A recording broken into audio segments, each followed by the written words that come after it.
This is a reading in A Course in Miracles, Chapter 26, Section 3, The Borderland. Complexity is not of God. How could it be when all he knows is one? He knows of one creation, one reality, one truth, and but one Son. Nothing conflicts with oneness. How then could there be complexity in him? What is there to decide? For it is conflict that makes choice possible. The truth is simple. It is one, without an opposite. And how could strife enter in its simple presence and bring complexity where oneness is? The truth makes no decisions, for there is nothing to decide between. And only if there were could choosing be a necessary step in the advance toward oneness. What is everything leaves room for nothing else. Yet it is this magnitude beyond the scope of this curriculum, nor is it necessary we dwell on anything that cannot be immediately grasped. There is borderland of thought that stands between this world and heaven. It is not a place, and when you reach it, it is apart from time. Here is the meeting place where thoughts are brought together, where conflicting values meet and all illusions are laid down beside the truth, where they are judged to be untrue. This borderland is just beyond the gate of heaven. Here is every thought made pure and wholly simple. Here is sin denied, and everything that is received instead.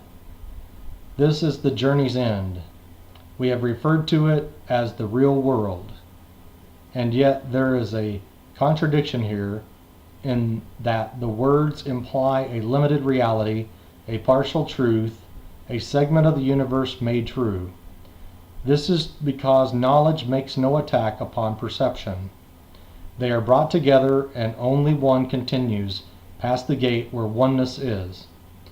Salvation is a borderland where place and time and choice have meaning still, and yet it can be seen that they are temporary, out of place, and every choice has been made already.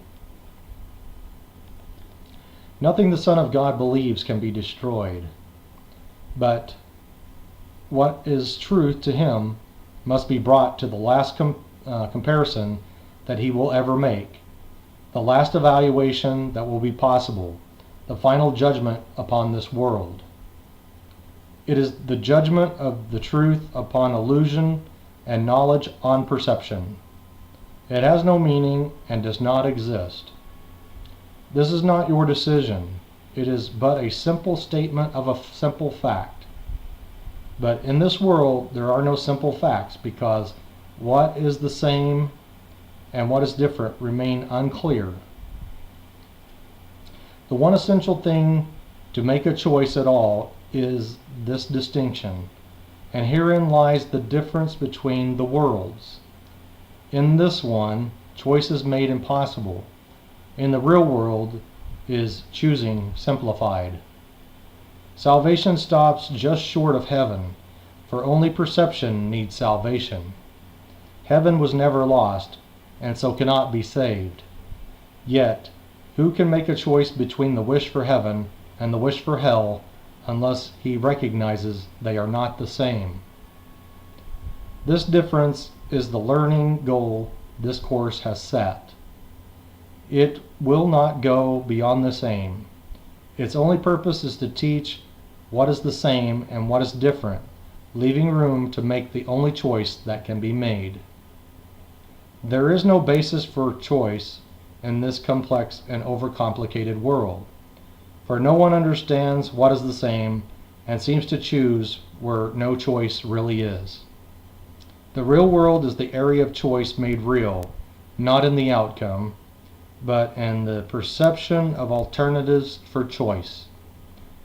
That there is a choice is an illusion, yet within this one lies the undoing of every illusion, not accepting this. It's not like your special function, where the separation is undone by change of purpose in what once was specialness, and now is union. All illusions are but one, and in the recognition this is so lies the ability to give up all attempts to choose between them and to make them different. How simple is the choice between two things so clearly unlike? There is no conflict here.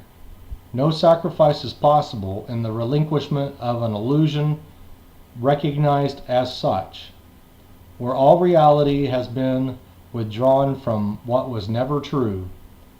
Can it be hard to give it up and choose what must be true? That is the end of a reading in A Course in Miracles, Chapter 26, Section 3.